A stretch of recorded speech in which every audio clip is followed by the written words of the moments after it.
जय श्री हरि विष्णु। साथियों, हमने अध्याय 5 में जाना था कि दान न देने से प्राणी दरिद्र हो जाता है। दरिद्र हो जाने पर फिर वो पाप करता है।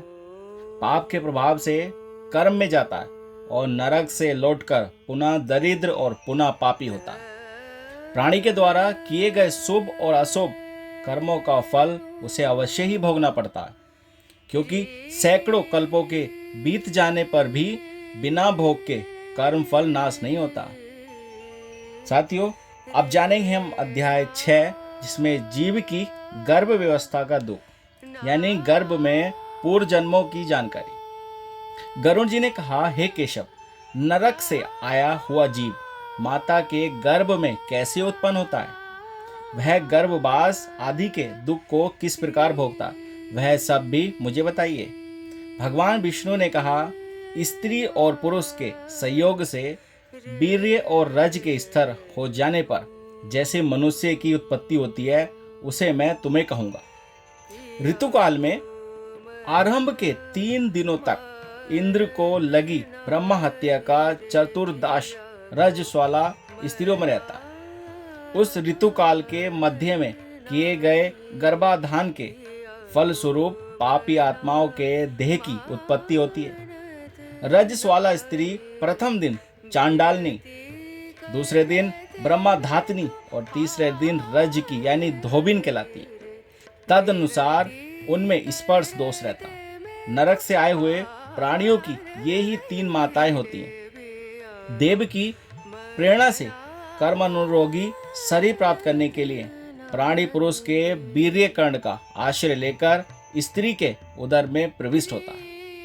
एक रात्रि में वह शुक्राणु कल के रूप में, 5 रात्रि में बूंद बूंद के रूप में, 10 दिन में बेर के समान तथा उसके पश्चात मांसपेशियों से युक्त अंडाकार हो जाता है। एक मास में सिर, दूसरे मास में बाहु आदि शरीर के सभी अंग, तीसरे मास में नख, लोम, अस्तित्व, चर्म तथा लिंग बोधक छिद्र उत्पन्न होते हैं। चौथे मास में रस, रक्त, मांस, मैदा, अस्तित्व, मज्जा और शुक्र ये 7 धातुएं तथा 5वें मास में भूख प्यास पैदा होती है। छठे मास में जरायु में लिपटा हुआ वह जीव माता की दाहिनी कोख में घूमता है और माता के द्वारा खाए पिए अन्न आदि से बड़े हुए धातुओं वाला वह जीव विष्टा मूत्र के दुगंध युक्त गड्ढे रूप गर्भाशय में सोता है। वहां गर्भास्थ जुजित कर्मियों के द्वारा उसके सुकार अंग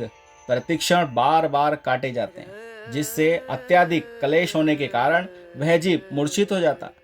माता के द्वारा खाए हुए कड़वे, तीखे, गरम, नमकीन, रूखे तथा खट्टे पदार्थों के अति उत्तेज से स्पर्श से उसे समूचे अंग में वेदना होती है और जरायु झिल्ली से लिपटा हुआ वह जीव आंतों द्वारा बाहर से ढका रहता है। उसकी पीठ और गर्दन कुंडलाकार रहती है। इस प्रकार अपने अंगों से चेष्टा करने में असमर्थ होकर वह जीव पिंजरे में स्थित पंछी की भांति माता की कुक्षी में अपने सिर को दबाए हुए पड़ा रहता है। भगवान की कृपा से अपने सैकड़ों जन्मों के कर्मों का स्मरण करता हुआ वह गर्भस्थ जीव लंबी श्वास लेता। ऐसी स्थिति में भला उसे कौन सा सुख प्राप्त हो सकता है?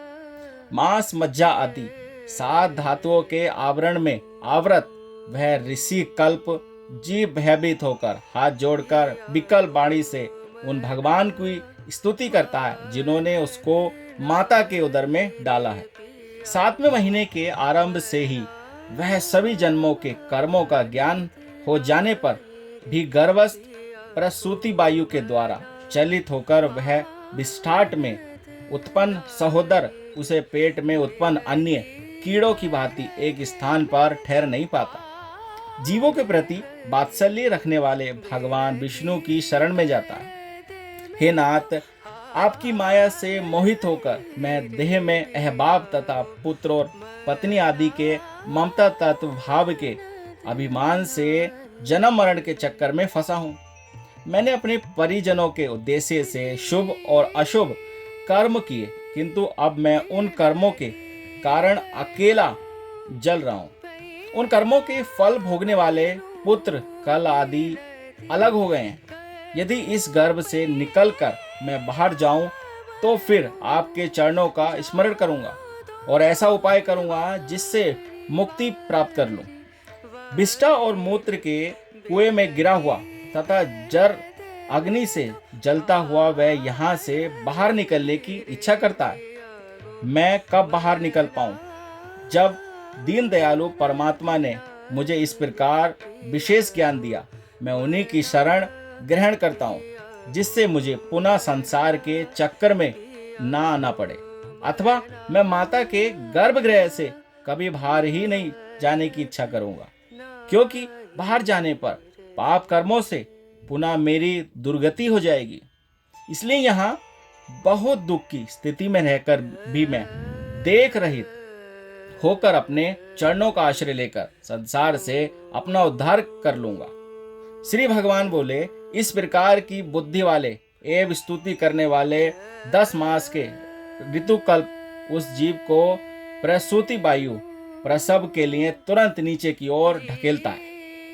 प्रसूति मार्ग के द्वारा नीचे सिर करके सहसा गिराया गया वह आतुर जीव अत्यंत कठिनाई से बाहर निकलता है और उस समय वह श्वास नहीं ले पाता तथा उसकी स्मृति भी नष्ट हो जाती है।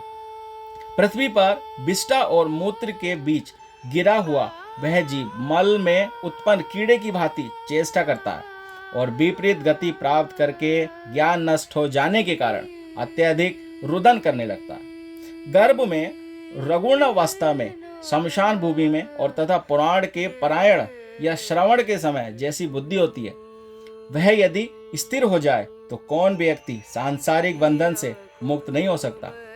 कर्म भोग के अनंतर जीव जब गर्भ से बाहर आता है तब उसी समय वैष्णवी माया उस पुरुष को मोहित कर देती है। उस समय माया के स्पर्श से वह जीव विवश होकर कुछ बोल नहीं पाता, परंतु शेषवादी अवस्थाओं में होने वाले दुखों को पराधीन की भांति भोगता है। उसका पोषण करने वाले लोग उसकी अच्छी इच्छा को जान नहीं पाते। अंततः प्रत्याख्यान करने से असमर्थ होने के कारण वह विपरीत स्थिति को प्राप्त हो जाता है।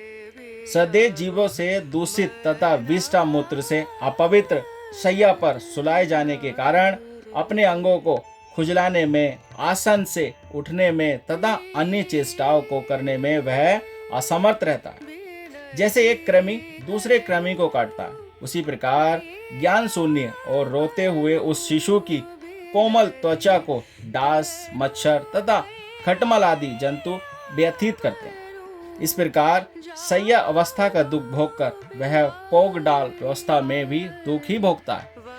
तदनंतर युवा अवस्था प्राप्त होने पर आसुरी संपत्ति को प्राप्त होता है। तब वह दुर्व्यय सेना में आसक्त होकर नीच पुरुषों के साथ संबंध बनाता है और वह कामल इष्ट प्राणी शास्त्र तथा सत्पुरुषों से द्वेष करता है। भगवान की माया रूपी स्त्री को देखकर वह अजेतेंद्र पुरुष उसकी भावना भंगी से प्रलोभित होकर महारोप में अंधक में उसी प्रकार गिर पड़ता है जिस प्रकार अग्नि में पतिंगा, हिरन, हाथी, पतिंगा, भोरा और मछली ये पांचों क्रम शब्द स्पर्श रूप से गंध तथा रस इन 5 विषयों में एक एक से आसक्ति होने के कारण ही मारे जाते हैं। फिर एक प्रामादी व्यक्ति जो 5 इंद्रियों से 5 विषयों का भोग करता है वह क्यों नहीं मारा जाए।